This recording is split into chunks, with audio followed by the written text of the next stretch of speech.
अस्सलाम वालेकुम dear students, I am Mohammad Waqas Ali Shah, lecture computer science. और आज मैं आपको बताने जा रहा हूँ कंप्यूटर लैंग्वेजेस के बारे में कि कंप्यूटर लैंग्वेजेस क्या होती हैं और कंप्यूटर में इनका क्या रोल होता है।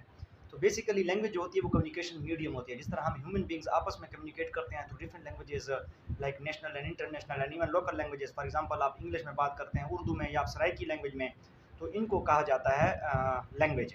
तो इसी तरह कंप्यूटर के साथ जब हम कम्युनिकेट करते हैं तो कंप्यूटर के साथ कम्युनिकेशन के लिए भी लैंग्वेजेस यूज़ होती हैं जिनको कंप्यूटर लैंग्वेजेस या प्रोग्रामिंग लैंग्वेजेस कहा जाता है। तो ये प्रोग्रामिंग लैंग्वेजेस कब से वजूद में आई, कितनी अब तक वजूद में आ चुकी हैं और कौन कौन सी लैंग्वेजेस हैं और किस बेस पे उनको कैटेगराइज किया गया है, ये सब कुछ आज हम इस लेक्चर में डिस्कस करेंगे। तो आए देखते हैं कि लैंग्वेज बेसिकली क्या होती है। तो सबसे पहले language is the mean of communication. For example people use English and Urdu etcetera to communicate our feelings and expression through our messages. Language जो होती है वो मीन ऑफ कम्युनिकेशन होती है, कम्युनिकेशन का मीडियम होती है। जैसे कि हम लोग इस्तेमाल करते हैं जनरली इंग्लिश या उर्दू, तो हम अपनी फीलिंग्स या एक्सप्रेशंस को क्या करते हैं, एक्सप्रेस करते हैं through our messages. It has the words, symbols and grammatical rules. इसमें हमारे पास क्या होती हैं, वर्ड्स होते हैं, सिंबल्स होते हैं और ग्रामेटिकल रूल्स होते हैं। ग्रामेटिकल रूल्स को सिमेंटिक कहा जाता है। Weather a sentence is valid और नॉट, कि आया एक जुमला जो कि एक पर्टिकुलर लैंग्वेज में बोला गया है वो वैलिड है या नहीं है। It remains the same for all languages. अब लैंग्वेज कोई सी भी हो, चाहे इंग्लिश हो, उर्दू हो या आपकी लोकल लैंग्वेज हो जैसे पश्तो है या सराइकी है, तो ये रूल्स ऑफ सिमेंटिक्स सबके लिए सेम रहते हैं। रूल्स ऑफ राइटिंग, सिंटेक्स जो होता है ये तब्दील हो जाता है। Refers to the structure of the language, structure of the language जो है वो तब्दील हो जाती है। इसमें हर लैंग्वेज के लिए एक अलग से वो इस्तेमाल होता है, क्या कहते हैं, स्ट्रक्चर इस्तेमाल होती है। तो बहरहाल हम देखते हैं कि अब हमारे पास प्रोग्रामिंग लैंग्वेज क्या होती है। तो यहाँ पर मैं आपको एक बात बताता चलूँ, मुझे गौर से सुन लें कि आपकी जो ह्यूमन लैंग्वेज है जिसमें हम आपस में बात करते हैं वो इंग्लिश लैंग्वेज में भी हो सकती है, उर्दू या आपकी लोकल लैंग्वेज। फॉर एग्जांपल मैं कहता हूँ कि I need a glass of milk, तो मुझे एक गिलास दूध का चाहिए, या मैं गिलास खीर दगिनान। अब ये जुमला जो है वो मैंने 3 मुख्तलिफ लैंग्वेजेस में बोला है। ये जुमला मैंने 3 मुख्तलिफ लैंग्वेजेस में बोला है और ये मीन ऑफ कम्युनिकेशन है टू अदर ह्यूमन बींग्स। अब कोई भी मुझे सुनेगा तो वो मेरे लिए दूध का गिलास लाएगा, तो उसकी वजह यह है कि उसको मेरी बात समझ आई है। बिल्कुल इसी तरह जब हम कंप्यूटर के साथ कम्युनिकेट करते हैं तो हम जो लैंग्वेजेस इस्तेमाल करते हैं उनको कहा जाता है कंप्यूटर लैंग्वेजेस या प्रोग्रामिंग लैंग्वेजेस। अब कंप्यूटर लैंग्वेज या प्रोग्रामिंग लैंग्वेज क्या होती है? It is a mean of communication with the computer system. ये कंप्यूटर सिस्टम के साथ बात करने का एक तरीका है। Through the programming languages we can interact instruct the computer. हम प्रोग्रामिंग लैंग्वेज के जरिए कंप्यूटर के साथ या तो इंटरेक्ट कर सकते हैं या उसको इंस्ट्रक्शंस दे सकते हैं। अब प्रोग्रामिंग लैंग्वेज की जरा डिफिनेशन देख लें। A programming language is the set of rules that provides a way of telling a computer what operations to perform. A programming language is the set of rules, programming language set of rules होती हैं जो कि हमें एक तरीका provide करती हैं of telling a computer what operations to perform, ताकि हम कंप्यूटर को बता सकें कि उसको क्या काम करना चाहिए। It is a notional system for describing the computation in machine readable form and human readable form. ये एक नोटेशनल सिस्टम होता है जो कि कंप्यूटेशन को डिस्क्राइब करता है in the form of machine language and in the form of human readable form, यानी 0 और 1 की लैंग्वेज में, और इंसानों की समझने वाली नेचुरल लैंग्वेज, जैसे कि हमारी नेचुरल लैंग्वेजेस होती हैं वट एवर इट इज़, आपकी मदर टंग है या आपकी नेशनल या इंटरनेशनल लैंग्वेज है। तो first of all a language was developed in 1950, since then thousands have been developed so far. पहली लैंग्वेज जो इंट्रोड्यूस कराई गई 1950 में कराई गई और उसके बाद अब तक बहुत सारी लैंग्वेजेस को क्या कराया जा चुका है, इंट्रोड्यूस कराया जा चुका है। नेक्स्ट हमारे पास है लेवल्स ऑफ प्रोग्रामिंग। अब कंप्यूटर प्रोग्रामिंग के लेवल कौन कौन से होते हैं? सबसे पहला लेवल हमारे पास इसको कहा जाता है मशीन लैंग्वेज, उसके बाद हमारे पास है लो लेवल लैंग्वेज और उसके बाद है हमारे पास हाई लेवल लैंग्वेज। अब हमारे पास जनाब मशीन लैंग्वेज क्या होती है? It is a machine development, machine dependent. ये ध्यान में रखें कि ये मशीन पर डिपेंडेंट होती है, ये कंप्यूटर पर डिपेंडेंट होती है। It is the one and only language of the computer machine can understand and hence call machine language. ये वन एंड ओनली लैंग्वेज होती है, ये वाहिद लैंग्वेज होती है जिसको कंप्यूटर समझता है। इसको 0-1 की लैंग्वेज कहा जाता है। It is the fastest, efficient, but it is very difficult to write. एक बात ध्यान में रखें कि ये बहुत ज़्यादा क्या होती है, ये बहुत ज़्यादा फास्ट होती है, ये एफिशिएंट होती है, but it is very difficult to write, लेकिन लिखने में ये बहुत ज़्यादा मुश्किल होती है। फॉर एग्जांपल अगर आप कीबोर्ड से कैरेक्टर ए प्रेस करते हैं तो उसका जो डेसिमल वैल्यू इक्विवेलेंट है वो 65 है। इस 65 को आस्की कोड जो कि 8 बिट होता है उसमें कन्वर्ट किया जाता है और इसकी वैल्यू आती है 015010। तो ये जो होता है ये एक कैरेक्टर के 8 बिट्स हैं। फॉर एग्जांपल अगर आपने वकास टाइप करना है तो वकास के अंदर 5 कैरेक्टर्स हैं, WAQAS, ये 5 कैरेक्टर्स हैं। जब एक कैरेक्टर के अंदर आपके 8 बिट्स आते हैं तो इसका मतलब ये हो गया कि आपके 5 कैरेक्टर के अंदर 8 × 5 40 बिट्स आएंगे। अब आप मुझे ये बताएं कि 40 बिट्स कौन ऐसा आदमी है जो लिख सकता है और स्क्रीन पर उसका आउटपुट वकास आए। तो आप ये 40 बिट्स आप किसी सूरत नहीं लिख सकते। जो पहले लिखने वाले लोग थे वो एक्स्ट्रा ऑर्डिनरी जीनियस थे, और इसी वजह से उन्होंने ये सोचा कि हम जैसे एक्स्ट्रा ऑर्डिनरी जीनियस तो बहुत कम होते हैं जो 01 लैंग्वेज में काम कर सकें, तो उन्होंने लो लेवल लैंग्वेज आपके लिए इंट्रोड्यूस करवाई ताकि दूसरे इंसान भी इस लैंग्वेज के अंदर काम करके कंप्यूटर के साथ इंटरेक्ट कर सकें। तो लो लेवल लैंग्वेज क्या होती है? In low level language we have assembly language. Low level language में जो लैंग्वेज इंट्रोड्यूस करवाई गई उसका नाम असेंबली लैंग्वेज रखा गया। Assembly language was very readable, assembly language was readable by the humans and it was translated into the machine readable form by the assembler। अब assembly language क्या थी? असेंबली लैंग्वेज को ह्यूमन बीइंग बहुत आसानी के साथ समझ सकते थे। असेंबली लैंग्वेज को ह्यूमन बीइंग्स आसानी के साथ समझ सकते थे क्योंकि इसमें इंग्लिश वर्ड्स यूज़ होते थे एज अ कमांड्स, और बीच में एक ट्रांसलेटर यूज़ होता था जिसको असेंबलर कहा जाता था। इसको क्या कहा जाता था? इसको असेंबलर कहा जाता था। और इस असेंबलर का काम क्या होता था? आपकी असेंबली लैंग्वेज को मशीन रीडेबल फॉर्म 01 में कन्वर्ट करना होता था। जहन में रखें कि कोई भी लैंग्वेज आगे मैं आपको बताऊंगा इंक्लूडिंग असेंबली लैंग्वेज, वो तमाम तर लैंग्वेजेस अव्वल आखिर 01 की लैंग्वेज में कन्वर्ट की जाएंगी। और वजह उसकी यह है कि मैं पहले भी बता चुका हूँ इसी लेक्चर में कि कंप्यूटर 01 के अलावा कोई दूसरी लैंग्वेज नहीं समझता। लिहाजा आप कोई सी भी लैंग्वेज यूज़ करेंगे वो एंड रिजल्ट में जाके 01 में कन्वर्ट होगी, जिसको मशीन रीडेबल फॉर्म कहते हैं। और इसको मशीन रीडेबल फॉर्म कहा भी इसलिए जाता है कि क्योंकि कंप्यूटर जिसको मशीन कह रहे हैं हम, वही इसको समझ सकता है। तो इस वजह से चूँकि 01 की लैंग्वेज में जो बाज़ इंसान काम करते थे वो एक्स्ट्रा ऑर्डिनरी जीनियस होते थे, उनको अल्लाह ताला ने बहुत बड़ी और बहुत जहानत से नवाजा हुआ था। लिहाजा उन्होंने सोचा कि दूसरे इंसान भी इसको इस्तेमाल कर सकें, तो उन्होंने आपके लिए असेंबली लैंग्वेज को इंट्रोड्यूस करवाया। तो assembly language as compare to machine language थोड़ी सी आसान थी, लेकिन इतनी आसान भी नहीं थी। आगे मैं इसके ऊपर डिमॉन्स्ट्रेट करूँगा तो आपको समझ आ जाएगी। हम ज़रा आगे चलते हैं। तो वो कहता है कि assembler is a translator। assembler क्या होता है? एक ट्रांसलेटर होता है that translate the instruction in assembly language into the machine language. assembler एक ट्रांसलेटर होता है, तर्जुमान होता है, जो कि इंस्ट्रक्शंस जो होती हैं जो कि असेंबली लैंग्वेज में लिखी गई होती हैं उनको मशीन लैंग्वेज में ट्रांसलेट किया जाता है। ये मैं आपको डेली लाइफ से इसकी बड़ी प्यारी एग्जांपल देता हूँ। फॉर एग्जांपल आपने अपने पीएम को देखा होगा, या आपने अपने किसी इसको पॉलिटिशियन को या मिनिस्टर को देखा होगा, जब वो फॉरेन कंट्रीज़ के विजिट पे जाते हैं तो जब वो वहाँ के लोकल लैंग्वेज में वहाँ पे बात कर, फॉर एग्जांपल अगर वो सऊदी अरब का विज़िट करते हैं या जनूबी कोरिया का विज़िट करते हैं, तो हमारे लोगों को उर्दू के सिवा तो कोई और लैंग्वेज आती नहीं है, तो वहाँ बीच में ट्रांसलेटर बैठा होता है। तो वो जनूबी कोरिया के हेड से जब बात करते हैं तो वहाँ से उनका जो ट्रांसलेटर होता है वो उर्दू में उनकी बात को हमारे पीएम तक पहुँचाता है, और हमारे पीएम के साथ बैठा हुआ तर्जमान हमारे पीएम की उर्दू में बोली हुई बात को मुतलका पीएम की लैंग्वेज जो होती है, टारगेट लैंग्वेज होती है, उसमें वो कन्वर्ट करता है। तो ये बीच में ट्रांसलेटर्स होते हैं जो कि उनकी बातों को ट्रांसलेट करके आपस में एक दूसरे को जो है ना मैसेज पहुँचा रहे होते हैं, और स्क्रीन पे आपको पीएम मुस्कुराते हुए नज़र आ रहे होते हैं, जबकि उनको आपस की बातों की कख की भी समझ नहीं आ रही होती। सेम यही मामला यहाँ पर है कि ये जो आपका असेंबलर है ये ट्रांसलेट करता है आपकी असेंबली लैंग्वेज को, इसमें मुख्तलिफ़ किस्म की मशीन लैंग्वेज की इंस्ट्रक्शंस में। Each language must be converted into machine readable form. और ये मैं आपको पहले बता चुका हूँ कि हर लैंग्वेज को अव्वल आखिर मशीन लैंग्वेज में कन्वर्ट होना होता है। It was used in the 8086 processor. Early processor जो आपके थे, अब तो आपके माइक्रो प्रोसेसर है माशाल्लाह, जो अर्ली प्रोसेसर थे जैसे कि 8086 प्रोसेसर था। 8086 processor like modern computers had the various number of registers. 8086 processor में क्या होते थे? मुख्तलिफ़ किस्म के रजिस्टर यूज़ होते थे, जैसे कि आपके मॉडर्न कंप्यूटर में भी इस्तेमाल होते हैं। For example AX, BX, CX, DX, SI, DI, BP और SP, ये मुख्तलिफ़ किस्म के रजिस्टर्स के क्या हैं? नाम हैं। तो हम इन रजिस्टर्स के ऊपर ज़रा देखते हैं कि ये रजिस्टर क्या होते हैं। All these registers are 16 bit. ये तमाम तर रजिस्टर 16 बिट के होते थे। And AX, BX, CX and DX were further divided into the two parts to accommodate the numbers. और ये जो पहले 4 रजिस्टर आपके होते हैं इनको जनरल पर्पस रजिस्टर कहा जाता था, और इनको फर्दर दो हिस्सों में तकसीम किया जाता था ताकि ये दो न्यूमेरिकल डिजिट्स को क्या कर सकें? अपने अंदर अकोमोलेट कर सकें। फॉर एग्जांपल AX के 2 हिस्से होते थे, AH और AL, BX के 2 हिस्से होते थे, BH और BL, CX के 2 हिस्से होते थे, CH और CL, और DX के 2 हिस्से होते थे, DH और DL। They are called general purpose register. इस तरह जो दूसरे रजिस्टर होते थे उनमें हमारे पास क्या होते थे? सेगमेंट होते थे, पॉइंटर होते थे, फ्लैग और स्टेटस होते थे। ये वो रजिस्टर होते थे जिनके अपने मुख्तलिफ किस्म के पर्पस होते थे, और ये तादाद में टोटल 14 बनते थे। There were 14 registers in the 8086 processor. Nowadays जो आपके मॉडर्न प्रोसेसर है उनमें 32 रजिस्टर पाए जाते हैं। Register is basically small piece of memory जो कि अपने अंदर एक छोटे से लिटिल अमाउंट ऑफ डेटा को स्टोर करता है in the form of bits, और इसकी जो ऑपरेशंस होते हैं वो बहुत ज़्यादा फास्ट होते हैं, बहुत ज़्यादा फास्ट होते हैं।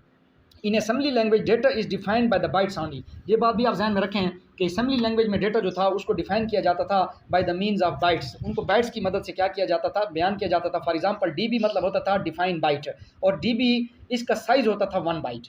ये आप ध्यान में रखें, इसका साइज़ होता था 1 बाइट। नेक्स्ट हम आपको दिखाता हूँ, वो बयान कर रहा है कि डीबी डिफाइंड वर्ड। अब वर्ड जो होता था वो साइज़ उसका 2 बाइट होता था, ये बाइट का डबल होता था। जैसा कि मैंने आपको पीछे डीबी बताया है, डीबी मतलब डिफाइंड बाइट, बाइट का साइज़ 1 बाइट होता था। D W word means W mean word, defined word, word का साइज़ हमारे पास 2 बाइट होता था। Define double word, D define double word का साइज़ अब 2 था, वर्ड का साइज़ 2 था, तो डबल वर्ड का क्या हो जाएगा, 4 बाइट हो जाएगा। No the let us write a program in the assembly language to add the 2 numbers. अब मैं असेंबली लैंग्वेज के ऊपर डिमॉन्स्ट्रेशन करने जा रहा हूँ, और इसको आपने गौर से देखना है कि देखें किस तरह जो कंप्यूटर के साइंटिस्ट थे उन्होंने मशीन लैंग्वेज, जो कि हमारे लिए बहुत ज़्यादा मुश्किल थी, हमारी आसानी के लिए उन्होंने असेंबली लैंग्वेज बनाई। लेकिन ये असेंबली लैंग्वेज भी कितनी मुश्किल है, ज़रा इसको अभी हम देख लेते हैं। जब आप असेंबली लैंग्वेज में एक छोटा सा प्रोग्राम लिखते हैं, एक छोटा सा प्रोग्राम, ठीक है, जो कि एज एग्जांपल हम यूज़ कर रहे हैं, तो आप खुद सोचें बड़े बड़े प्रोग्राम किस तरह होंगे, उनकी इंस्ट्रक्शंस कितनी मुश्किल होता होगा उनको लिखना। जबकि आप देख रहे हैं कि मैं आपको सिर्फ 2 डिजिट्स हैं ए और बी, उनको जमा करने का program, how to add the 2 variables in assembly language. तो सबसे पहले आप लिखते थे डेटा सेगमेंट, ये देखें मैंने ऊपर टॉप पे लिखा हुआ डेटा सेगमेंट। अब आप क्या करते थे कि ए वेरिएबल है और बी वेरिएबल है और सी वेरिएबल है, क्योंकि 2 वेरिएबल आपको ऐड करने हैं ए और बी, और उनका रिजल्ट आपने तीसरे वेरिएबल में डालना है सी में। तो ए को मैं डिफाइन करता हूँ डी बी यानी डिफाइन बाइट 9H। अब उसका साइज़ मैंने, ए का साइज़ मैंने 1 बाइट रखा है, इसी तरह बी का साइज़ मैंने 1 बाइट रखा है। ए को वैल्यू मैंने दी है 9H और बी को वैल्यू मैंने दी है 7H। अब ये 9H और 7H क्या है, याद रखें कि आपकी जो असेंबली लैंग्वेज थी वो हेक्साडेसिमल नंबर सिस्टम पे काम करती थी। तो यहाँ पर जो H है ये हेक्साडेसिमल नंबर सिस्टम को रिप्रेजेंट करता है, और मैं ऑलरेडी नंबर सिस्टम पे एक डिटेल लेक्चर दे चुका हूँ कि नंबर सिस्टम क्या होते हैं। तो हम देखते हैं कि हमने इस प्रोग्राम के तहत हेक्साडेसिमल नंबर सिस्टम 9 और 7 को जमा करना है, तो हमारे पास इसका रिजल्ट क्या आता है। तो सबसे पहले देखें हेक्साडेसिमल जो आपकी वैल्यू है 9 और 7, ये जरा जिधर मेरा पेन आपको नज़र आ रहा है यहाँ पर ज़रा आप देख लें, तो 9 और 7 16 होता है। ये 16 हमारा डेसिमल नंबर सिस्टम है, जो कि हमारी आम लैंग्वेज में, हम आम रोज़मर्रा रूटीन में नंबर सिस्टम इस्तेमाल करते हैं। चूँकि 9 और 7 16 होता है, 16 को हेक्साडेसिमल में कन्वर्ट करने के लिए हम 16 को 16 पर तकसीम करते हैं, तो 16 कम 16 बाकी बच्चा 0। तो जो आपका रिमाइंडर होता है उसको आप राइट साइड पे लिखते हैं, जो आपका क्वोशंट होता है उसको आपको लेफ्ट साइड पे लिखते हैं 10। ये आपका आंसर आएगा हेक्साडेसिमल के अंदर। ये आप देख रहे हैं, ये जो 16 आपका आंसर है, 9 और 7 को अगर आप डायरेक्ट ऐड करते हैं तो ये आपका डेसिमल नंबर सिस्टम में आंसर आएगा, जो कि एक्सेप्टेबल नहीं है। आपका आंसर होगा 10 जो कि हेक्साडेसिमल में है। अब जनाब हम क्या करते हैं, इसके लिए कोड लिखते हैं। कोड लिखने के लिए आप लिखते हैं code segment assume DS data CS code start move AX data. Data को हम AX रजिस्टर में मूव करा लेते हैं, move AX into the DS। अब जो डेटा हमने AX रजिस्टर में मूव किया था, AX रजिस्टर के थ्रू हम DS रजिस्टर में मूव करा लेते हैं, मूव ALA। अब A की वैल्यू को हम AL में मूव करा लेते हैं, जो कि हमारे पास AX का हाफ है। ये आपको मैंने ऊपर पहले आपको बताए थे, जो 4 जनरल पर्पस रजिस्टर थे AX BX CS DX, उनको AL और AH में और इस तरह BH और BL में तकसीम किया गया था। तो इसको हम A की वैल्यू को क्या करते हैं, AL में मूव करा लेते हैं, और फिर B की वैल्यू को AL के साथ क्या कर देते हैं, ऐड कर देते हैं। उसका ये फ़ायदा हो जाता है कि AL के अंदर ये जो 10 वैल्यू है ये AL के अंदर स्टोर हो जाएगी। इस AL को मैं क्या करता हूँ, C में मूव करा देता हूँ। C हमारा क्या है, आउटपुट वेरिएबल है। जैसे कि मैंने आपको कहा था कि जब 2 वेरिएबल A और B ऐड होते हैं तो आउटपुट हमारा C में जाता है। तो बहरहाल ये जब C के अंदर हमारा ऐड हो जाता है तो हम फिर ये इंटरप्ट लिखते हैं, मूव AH4CH इंटरप्ट 21 हेक्सा। ये वो कमांड है जो असेंबली लैंग्वेज में हम आउटपुट को डिक्लेयर करने के लिए इस्तेमाल करते हैं। जो ही ये प्रोग्राम एग्जीक्यूट होता है तो उसके फ़ौरन बाद आपको क्या होता है, स्क्रीन पे लिखा हुआ आ जाता है 10 बेस 16, यानी आपका हेक्साडेसिमल में एडिशन का रिज़ल्ट 9 और 7 हेक्साडेसिमल का जो एडिशन का रिज़ल्ट है वो आपके पास 10 आ जाएगा। तो नाजरीन, ये मेरे डियर स्टूडेंट्स, आप ये देख रहे हैं कि ये असेंबली लैंग्वेज में लिखा हुआ प्रोग्राम है जिसमें आपकी इंग्लिश लैंग्वेज यूज़ हो रही है। जैसे कि आप मूव कमांड देख रहे हैं, ऐड आप देख रहे हैं, ठीक है ना, ये तमाम इंग्लिश के वर्ड्स हैं, लेकिन इसके बावजूद भी ये हद दर्जा मुश्किल है एक आम आदमी के समझने के लिए। अगरचे वो लोग जो 0 लैंग्वेज में काम करते थे वो एक्स्ट्राऑर्डिनरी जीनियस थे, उन्होंने जब असेंबली लैंग्वेज को इंट्रोड्यूस करवाया तो कुछ तादाद ज़्यादा हो गई लोगों की, कंप्यूटर लैंग्वेजेस इस्तेमाल करने वालों की, लेकिन अब भी ज़रूरत इस अमर की थी कि इनको मज़ीद आसान किया जाए ताकि आम आदमी घर में बैठा हुआ भी कंप्यूटर लैंग्वेजेस यूज़ कर सके। लिहाजा एक तीसरी कैटेगरी इंट्रोड्यूस करवाई गई जिसको उन्होंने नाम दिया फिर हाई लेवल लैंग्वेजेस का। अब ज़रा हम आ जाते हैं so it was a simplest code in assembly language. ज़रा इसके ऊपर देख लें, वो आपको कहना ये चाहता है कि it was a simplest code in assembly language still very difficult for the normal human beings to understand and hence high level languages was introduced. यानी असेंबली लैंग्वेज जो थी वो स्टिल बहुत मुश्किल थी। जैसा कि मैंने आपको प्रीवियस स्लाइड में दिखा दिया मैंने आपको पेपर पे दिखा दिया, उसका कोड लिख कर दिखा दिया कि जब आप 2 नंबर्स को ऐड करते हैं तो कितना मुश्किल था। अभी यही 2 नंबर्स को ऐड करना मैं आपको सिखाऊँगा इन हाई लेवल लैंग्वेजेज़ में, और आप देखेंगे कि ये कितना ज़्यादा आसान है। और यही वजह है कि आज आपको हर दूसरे घर में एक कंप्यूटर प्रोग्रामर मिलता है, क्योंकि इसके इन हाई लेवल लैंग्वेजेज़ की डेवलपमेंट के बाद कंप्यूटर की दुनिया में एक इनकलाब आ गया था, जब 1985 में फर्स्ट टाइम सी को इंट्रोड्यूस करवाया गया। तो बहरहाल हम हाई लेवल लैंग्वेज को डिस्कस करते हैं। High level languages are in the English language and the human can understand easily. High level languages क्या होती हैं? इंसानों की ज़बान में होती हैं और इंसान इसको ईजिली समझ सकते हैं। 2 types of translators are used. इनको ट्रांसलेट करने के लिए, जिस तरह असम्बली लैंग्वेज को ट्रांसलेट करने के लिए असम्बलर इस्तेमाल होता था, इसी तरह हाई लेवल लैंग्वेजेस को ट्रांसलेट करने के लिए असम्बलर इस्तेमाल दो ट्रांसलेटर इस्तेमाल होते हैं। एक को कहते हैं इंटरप्रेटर और एक को कहा जाता है कंपाइलर।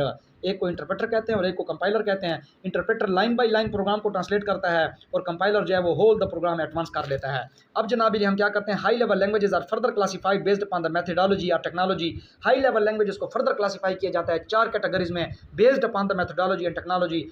टेक्नोलॉजी या मेथोडोलॉजी बेस पे sequential programming, structure programming, object oriented programming और हमारे पास है ऑब्जेक्ट बेस्ड प्रोग्रामिंग। तो हम ज़रा इनको डिस्कस करेंगे कि ये हमारे पास क्या होती हैं और किस तरह इनको। सबसे पहले आप देखें सीक्वेंशियल प्रोग्रामिंग को। अब ज़रा ये आसान है तो मैं ज़रा तेज़ी से जाऊँगा, क्योंकि इसमें कोई इतनी कॉम्प्लिकेटेड या मुश्किल बात नहीं है, बहुत ज़्यादा आसान है। In this the whole program is written in the sequential order. तमाम प्रोग्राम को एक तरतीब से लिखा जाता है। There are no structures, loops and arrays. इसमें कोई स्ट्रक्चर, लूप्स और अरेज इस्तेमाल नहीं होती। Processing start from the first line to the last line. Processing पहली लाइन से स्टार्ट होती है, दूसरी, तीसरी, चौथी, पाँचवीं, छठी जितनी भी लाइन होंगी तमाम तर लाइन पे जो होता हुआ आखिरी लाइन पे जाएगा। कोबोल फ्रोट्रॉन इसकी मिसाल है। स्ट्रक्चर प्रोग्रामिंग हमारे पास क्या होती है? दूसरी प्रोग्रामिंग टेक्निक है हमारे पास structure. It is also called modular programming. In this programming technique, whole program is divided into the small manageable modules called functions. इस प्रोग्रामिंग टेक्निक में तमाम प्रोग्राम को छोटे छोटे हिस्सों में तकसीम किया जाता है और हर हिस्से को क्या कहा जाता है? मॉड्यूल कहा जाता है। Each function can be called any time. Her function को, हर मॉड्यूल को क्या कहते हैं? फंक्शन कहते हैं। और हर फंक्शन को किसी भी वक्त कॉल किया जा सकता है। What ever the module level is, module level कुछ भी हो और इनको कॉल करने वाला मेन फंक्शन होता है, मेन मॉड्यूल होता है। मेन को ड्राइवर फंक्शन भी कहते हैं। It is compulsory. Structure programming में मेन फंक्शन को होना कंपलसरी है, क्योंकि ये बाकी तमाम तर फंक्शंस को जो स्ट्रक्चर प्रोग्रामिंग में यूज हो रहे होते हैं उनको कॉल करता है। So nature of the programming was change from the sequential to the structure. इस तरह क्या कर दिया गया? नेचर ऑफ द प्रोग्रामिंग की जो है वो नेचर ऑफ द प्रोग्रामिंग को तब्दील कर दिया गया from sequential to structure programming. Basic unit of the structure programming is called function, for example C और Pascal. It support structure, loops and arrays. ये स्ट्रक्चर्स को, लूप्स को और अरेज को सपोर्ट करता है और इसकी जो बेहतरीन एग्जांपल्स हैं वो सी और पास्कल हैं। मैं आपको सी में एडिशन दिखाऊंगा, जिस तरह मैंने आपको असेंबली में 2 वेरिएबल्स की एडिशन की थी। मैं ज़रा ये ऑब्जेक्ट ओरिएंटेड प्रोग्रामिंग टेक्निक को डिस्कस कर दूं जो स्ट्रक्चर प्रोग्रामिंग के बाद आई थी।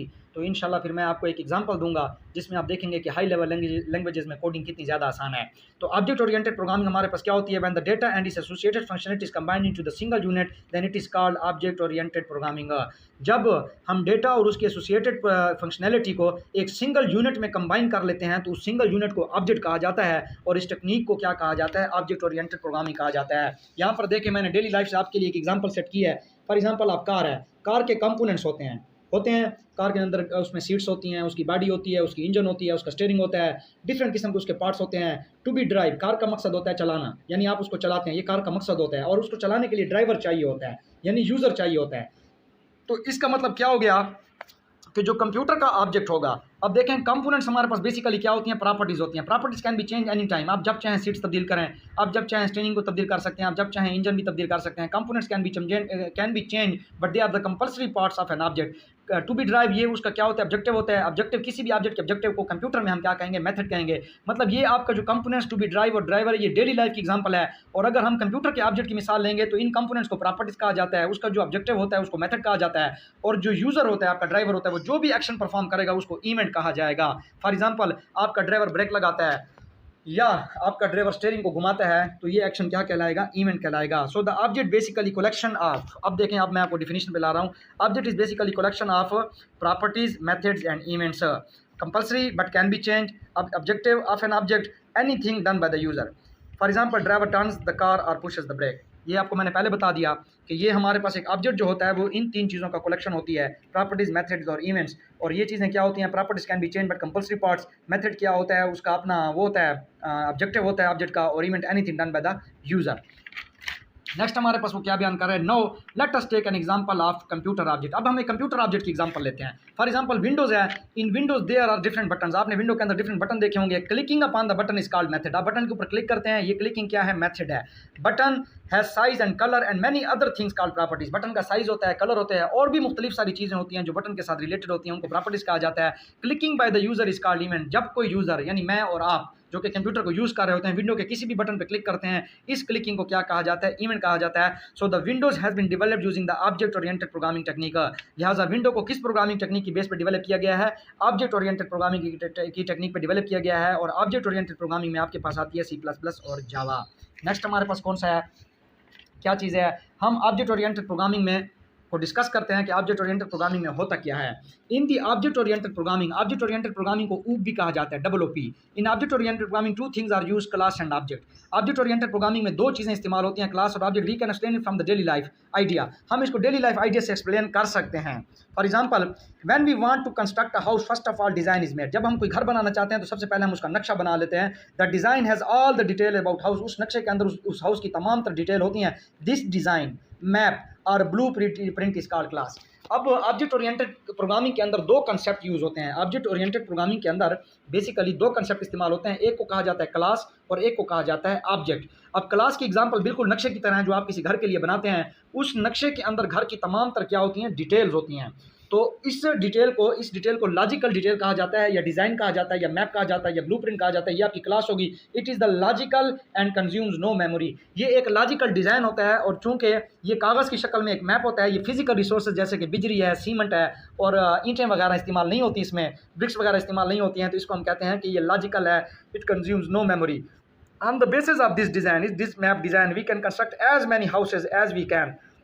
इस डिज़ाइन की बेस पे हम जितने भी चाहें घर बना सकते हैं। So created instances of this design are called objects. जब हम उस नक्शे की बुनियाद पे फिजिकली घर बना लेते हैं जिनके अंदर हमारे फिजिकल रिसोर्सेज इस्तेमाल होते हैं, जैसे कि बिजली है, सीमेंट है, टी आयरन्स हैं, गार्डर्स हैं, मुख्तलिफ़ किस्म का मटेरियल हम यूज़ करते हैं, वो फिजिकली इस्तेमाल हो रहा होता है जब नक्शे की बुनियाद पे घर बन रहा होता है। तो इसका मतलब ये हो गया कि क्लास आपकी लॉजिकल है, वो फिजिकल रिसोर्सेज नहीं लेती। तो कंप्यूटर में फिजिकल रिसोर्सेज क्या है, मेमोरी है। तो वो आपका जो क्लास आप बनाएंगे वो क्लास मेमोरी कंज्यूम नहीं करेगी, लेकिन उसी क्लास की बेस पे जब आप ऑब्जेक्ट बनाएंगे तो वो ऑब्जेक्ट आपका कंप्यूटर में मेमोरी लेगा। बिल्कुल उसी तरह जिस तरह नक्शे के ऊपर जब आप घर बनाते हैं तो आपका घर फिजिकली क्या करता है, रिसोर्सेज को कंज्यूम करता है। नेक्स्ट हमारे पास क्या आता है, सो कंक्लूडिंग। अब हम रिजल्ट को कंक्लूड करते हैं। A class is a logical representation of its objects. Class क्या होती है, अपने ही ऑब्जेक्ट्स की लॉजिकल रिप्रेजेंटेशन होती है। और जहाँ तक ऑब्जेक्ट का ताल्लुक है, and object is the physical representation of its class. Object जो होता है वो अपनी ही क्लास का फिजिकल रिप्रेजेंटेटिव होता है। जैसे कि C++ जावा है। अब देखिए मैं एक सिंपल प्रोग्राम लिखता हूँ C++ या ऑब्जेक्ट ओरिएंटेड प्रोग्रामिंग में, ठीक है, to add the two variables A and B, जैसे कि मैंने असेंबली लैंग्वेज में लिखा। अब ज़रा देखें, ये हाई लेवल लैंग्वेजेस मैं डिस्कस कर रहा हूँ और मैं आपको दिखाऊंगा कि कितना हमें इन दोनों को कंपेयर करने से हमें अंदाज़ा हो जाएगा कि कितना ज़्यादा आसान है as compare to C language और C++ language, high level language as compare to the machine language. मैं मशीन लैंग्वेज की स्लाइड्स को भी दोबारा यहाँ पे ले आता हूँ। ये हमने एक कोड लिखा था, ये जनाब मैंने लिखा था असेंबली लैंग्वेज में, जो कि लो लेवल लैंग्वेज थी, ठीक है जनाब। और ये हमारी हाई लेवल लैंग्वेजेस हैं जिसमें मैंने दो कैटेगरीज रखी हुई हैं, स्ट्रक्चर प्रोग्रामिंग और ऑब्जेक्ट ओरिएंटेड प्रोग्रामिंग।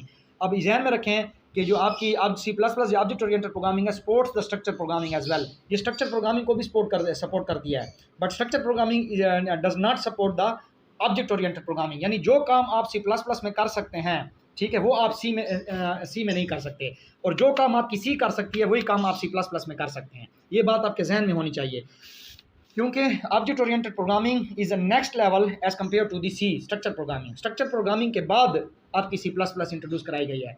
ये बात आप ध्यान में रखें। सबसे पहले आपके पास सिक्वेंशियल लैंग्वेज थी, सिक्वेंशियल के बाद आपके पास स्ट्रक्चर थी, स्ट्रक्चर के बाद ऑब्जेक्ट ओरिएंटेड प्रोग्रामिंग आई है। तो ऑब्जेक्ट ओरिएंटेड प्रोग्रामिंग सिक्वेंशियल की और स्ट्रक्चर के काम कर सकती है, लेकिन वो ऑब्जेक्ट ओरिएंटेड प्रोग्रामिंग के काम नहीं कर सकते हैं। तो बहरहाल मैंने आपको असेंबली लैंग्वेज में कोड लिख के दिखाया था कि दो वेरिएबल को हम किस तरह ऐड करते हैं। जरा इनका सिंटेक्स देखें, ये कितना कॉम्प्लिकेटेड है, और इसके कंपेयर जब मैं C में ऐड करूंगा तो मैं मेन लिखता हूँ, करली ब्रैकेट लिखता हूँ, int a = 9, int b = 7, int c = a + b, print f %d c %d किसी भी इंटीजर वैल्यू को, इंटीजर वैल्यू जिसमें पॉइंट ना हो, 0 से लेकर 9 तक तमाम नंबर जो आपके मैथमेटिकल बनते हैं जिनमें पॉइंट्स ना हो, तो हम क्या कहते हैं, उनको हम %d से रिप्रेजेंट करते हैं, %dc। और गेट सी एच जो ही मैं कंट्रोल F9 से आउटपुट डिक्लेयर करूँगा तो स्क्रीन पे लिखा हुआ आ जाएगा 16। ये जो एडिशन है मैं डेसिमल में कर रहा हूँ। यहाँ पर जो एडिशन थी वो मैंने हेक्साडेसिमल में की थी। नेक्स्ट हमारे पास क्या है, C++ hash include iostream data. Iostream मतलब होता है इनपुट आउटपुट स्ट्रीम। ये C++ का ये फंक्शन होता है कि आपने सी आउट क्या कहते हैं, आउटपुट फंक्शन को कहते हैं। किसी चीज़ को स्क्रीन पर डिस्प्ले करने के लिए आप सी आउट यूज़ करते हैं। ये सी आउट उस वक्त काम करेगा, ये बेसिकली ऑब्जेक्ट है। तो मैंने आपसे पहले भी कहा था कि जो ऑब्जेक्ट ओरिएंटेड प्रोग्रामिंग होती है उसके अंदर क्लासेज इस्तेमाल होती हैं, और ये क्लासेस बिल्ट इन भी होती हैं और यूज़र डिफाइंड भी होती हैं, आप अपनी भी बना सकते हैं। तो बिल्ट इन क्लासेस को इस्तेमाल करने के लिए अब चूंकि मुझे स्क्रीन पे सी की वैल्यू 16 डिस्प्ले करनी थी, इसलिए मैंने सी आउट ऑब्जेक्ट इस्तेमाल किया। तो इसकी क्लास को इंक्लूड करना मेरे लिए लाजम है, लिहाजा मैं प्रोग्राम के टॉप पे देखें यहाँ मैंने कुछ सी के प्रोग्राम में मैंने कुछ इंक्लूड नहीं किया हुआ, क्योंकि यहाँ मुझे कुछ इंक्लूड करने की जरूरत नहीं है। लेकिन C++ में जब मैं कोई ऑब्जेक्ट यूज़ करूँगा तो मैं उसकी क्लास को इंक्लूड करूँगा। तो मैंने लिखा hash include iostream dot h, hash include conio dot h, main int c int b और इंट सी, और उसके बाद C = a+b, यानी a की वैल्यू मैंने 9 रखी, b की वैल्यू मैंने 7 रखी, c को मैंने मालूम करना है। C = a+b, a और b जमा होंगे, कापी हो जाएगा c में, 9 और 7 16, 16 c में कापी हो जाएगा, और आपका क्या हो जाएगा C और C स्क्रीन पर आपका डिस्प्ले आ जाएगा 16। तो इस तरह आपका क्या हो जाता है, ये अब देखें कि एक 2 के रिजल्ट 9 और 7 को ऐड करना कितना आसान था as compare to other languages. अब ज़रा देख लें, जो लास्ट कैटेगरी है वो आपके पास है object based programming. Object based programming क्या है? In this programming technique we are provided with the built in classes and objects and we can create our own as well. They are much easier and user friendly. ये बहुत ज़्यादा आसान होते हैं और user friendly होते हैं। For example अगर विजुअल बेसिक अगर आप इंटीग्रेटेड डेवलपमेंट एनवायरनमेंट, जिसको आप IDE कहते हैं, ये IDE, ये जो डायग्राम आपको नज़र आ रहा है IDE इंटीग्रेटेड डेवलपमेंट एनवायरनमेंट, ये जो डायग्राम मैंने बनाया है ये IDE इस तरह से नज़र आता है। आपको लेफ्ट कॉर्नर में आपको टूल बॉक्स नज़र आएगा जिसके अंदर आपको बने बनाए बटन दिए गए होंगे, टेक्स्ट बॉक्स होंगे, लेबल होंगे, चेक बॉक्सेस, ऑप्शन बटन, बहुत सारे कंट्रोल्स आपको यहाँ पे प्रोवाइड किए जाते हैं। और राइट साइड पे यहाँ पे जो भी कमांड बटन कोई भी ऑब्जेक्ट आप सिलेक्ट करते हैं, यहाँ पर उसकी प्रॉपर्टीज़ आपको बनी बनाई दे दी जाती हैं, और यहाँ पे आप उन प्रॉपर्टीज़ को आसानी के साथ चेंज कर सकते हैं। चाहे तो आप नेम को चेंज करें, चाहे तो आप साइज़ को चेंज करें, चाहे आप किस चीज़ को चेंज करें। और दरमियान में आपका एक कैनवस होता है जहाँ पर आप प्रोग्रामिंग करते हैं, पहले डिज़ाइनिंग करते हैं और बाद में प्रोग्रामिंग करते हैं। फॉर एग्जाम्पल मैं यहाँ से कमांड बटन उठाता हूँ, यहाँ पेस्ट करता हूँ, तो उसके ऊपर लिखा हुआ आएगा कमांड 1, ये इसकी कैप्शन होगी, और यहाँ पर इसकी प्रॉपर्टीज डिस्प्ले हो जाएंगी। इसका नाम कमांड 1 होगा, कमांड 1 इसका नाम होगा, और इसकी कैप्शन भी कमांड 1 होगी। तो मैं इसका नेम चेंज करके CMD1 कर देता हूँ। अब जनाब ये क्या हुआ कि मैं टेक्स्ट बॉक्स को उठाता हूँ। टेक्स्ट बॉक्स जो है इसका जो नाम, जब हम टेक्स्ट बॉक्स को यहाँ से उठाएंगे, लेफ्ट कॉलम से यहाँ पे पेस्ट करेंगे, तो यहाँ पे इसके अंदर लिखा हुआ आ जाएगा टेक्स्ट 1। तो यहाँ पर जब मैं टेक्स्ट बॉक्स को यहाँ सेलेक्ट कर दूंगा तो यहाँ पर टेक्स्ट बॉक्स की प्रॉपर्टी सेलेक्ट हो जाएंगी। तो इसका नेम टेक्स्ट 1 होगा, मैंने इसका नाम T1 कर दिया। और इसी तरह इसके अंदर लिखा हुआ होगा टेक्स्ट, इसके अंदर एक टेक्स्ट का यहाँ पे एक प्रॉपर्टी होगी, यहाँ पर इधर प्रॉपर्टी के कॉलम में प्रॉपर्टी होगी टेक्स्ट, उसके अंदर भी टेक्स्ट लिखा हुआ होगा। मैं उसको क्लियर कर दूंगा तो ये क्या हो जाएगा, ये बिल्कुल यहाँ पे एम्प्टी नजर आएगा। अब मैं क्या करता हूँ, कमांड 1 के ऊपर डबल क्लिक करता हूँ तो मेरे पास कुछ यूँ लिखा हुआ आ जाएगा, कोडिंग स्कीम प्राइवेट सब क्लिक। तो प्राइवेट सब कमांड CMD जो हमने नाम रखा है, ये बात ध्यान में रखें, ये कुछ इस तरह से होगा, प्राइवेट सब। और चूंकि ये जो इवेंट है वो किस चीज़ का है, CMD का है। मैं CMD पे डबल क्लिक कर रहा हूँ, तो इसका मतलब ये हो गया कि मैं CMD यानी कमांड बटन का क्लिक इवेंट एग्जीक्यूट करना चाहता हूँ। तो मैं यहाँ पे लिखूँगा CMD और फिर मैं यहाँ पे ये ऑटोमेटिक लिखा हुआ आ जाएगा। तो इसका मतलब यही होता है कि ये हम CMD का क्लिक इवेंट एग्जीक्यूट करने जा रहे हैं, प्राइवेट सब CMD क्लिक, क्योंकि हमने नाम क्या किया है, CMD1 किया है, तो इसका नाम यहाँ पे लिखा हुआ आ जाएगा CMD1। ये बात आप ध्यान में रखें। मैं दोबारा रिपीट कर देता हूँ ताकि आपको कन्फ्यूजन ना हो। जब आप कमांड बटन यहाँ पे रखेंगे तो उसकी कैप्शन कमांड 1 होगी, उसका नाम कमांड 1 होगा। मैंने नाम चेंज कर दिया CMD1 से। जब मैं इसके ऊपर डबल क्लिक करूँगा तो मेरे पास एक प्रोसीजर ओपन हो जाएगा, प्राइवेट सब CMD1। चूँकि नाम हमने CMD1 रखा है तो यहाँ पे CMD1 होगा। अगर नाम आप चेंज नहीं करेंगे, कमांड 1 रखेंगे, तो यहाँ पे नाम लिखा हुआ आएगा कमांड 1 क्लिक। अब यहाँ पे देखें, चूँकि टेक्स्ट बॉक्स का नाम मैंने T1 लिखा था, तो मैं यहाँ पे लिखता हूँ T1.text = hello। तो जो ही मैं कमांड 1 पे डबल क्लिक करके ये कोड मैं इधर पेस्ट कर देता हूँ और एंड सब। अब ये देखें कि आपको जो IDE था, इंटीग्रेटेड डेवलपमेंट एनवायरनमेंट की जो स्क्रीन थी, उसके ऊपर ये आइकन बना हुआ होगा। इस आइकन को कहते हैं एग्जीक्यूट प्रोग्राम। ये आइकन, इस आइकन के ऊपर जब आप क्लिक कर देते हैं आपका प्रोग्राम चल पड़ता है और एक डायलॉग बॉक्स ओपन हो जाएगा और उस डायलॉग बॉक्स के ऊपर लिखा हुआ आ जाएगा हेलो। यानी इस तरह का एक डायलॉग बॉक्स ओपन हो जाएगा, स्क्रीन के ऊपर अलग से ओपन हो जाएगा और यहाँ पर लिखा हुआ आ जाएगा हेलो। तो ये आपके पास क्या थी, ऑब्जेक्ट बेस्ड लैंग्वेज थी। ये जितनी भी लैंग्वेजेस मैंने बयान की इनको हम जनरेशंस में भी क्लासीफाई कर सकते हैं। शायद आप किसी जगह पे देख लें तो आप कंफ्यूज हो जाएं कि ये अब लैंग्वेजेस की जनरेशंस क्या होती हैं। तो ये बहुत ज़्यादा आसान है। जितनी लैंग्वेजेस अब तक मैं आपको पढ़ा चुका हूँ, मशीन लैंग्वेज थी, लो लेवल लैंग्वेज थी, हाई लेवल लैंग्वेज थी, और हाई लेवल के अंदर फर्दर हमारे पास जनाब क्या था कि हमारे पास सिक्वेंशियल थी, स्ट्रक्चर थी, ऑब्जेक्ट ओरिएंटेड प्रोग्रामिंग थी, ऑब्जेक्ट बेस्ड थी। इन तमाम को आप जनरेशन में ला सकते हैं। जो मशीन लैंग्वेज आपकी 01 की लैंग्वेज होती है उसको फर्स्ट जनरेशन लैंग्वेज कहा जाता है। जो असेंबली लैंग्वेज होती है, जो मशीन लैंग्वेज के बाद इंट्रोड्यूस करवाई गई, उसको सेकंड जनरेशन लैंग्वेज कहा जाता है। जो हाई लेवल लैंग्वेजेस में सिक्वेंशियल और स्ट्रक्चर प्रोग्रामिंग यानी कबोल, फाट्रान, सी, पास्कल, इनको कंबाइंड थर्ड जनरेशन लैंग्वेज कहा जाता है। और आपकी जो ऑब्जेक्ट ओरिएंटेड प्रोग्रामिंग है जैसे कि C++ और जावा है, इनको फोर्थ जनरेशन लैंग्वेज कहा जाता है। और आपकी ऑब्जेक्ट बेस्ड लैंग्वेजेस जो है उनको फिफ्थ जनरेशन लैंग्वेज कहा जाता है। इसमें आपके विजुअल बेसिक, VB.NET, C#, ये तमाम तर लैंग्वेजेस इसमें आ जाती हैं। डियर स्टूडेंट्स, होपफुली कि आपको लेक्चर पसंद आया होगा। अगर आपको वीडियो पसंद आई हो, काइंडली मेरी वीडियो को लाइक करें, कमेंट करें और वीडियो को ज़्यादा से ज़्यादा शेयर करें ताकि हर स्टूडेंट्स को और कंप्यूटर साइंस का शौक रखने वाले स्टूडेंट तक ये वीडियो पहुंच सके। और मेरे चैनल को सब्सक्राइब करना ना भूलें। Thank you so much.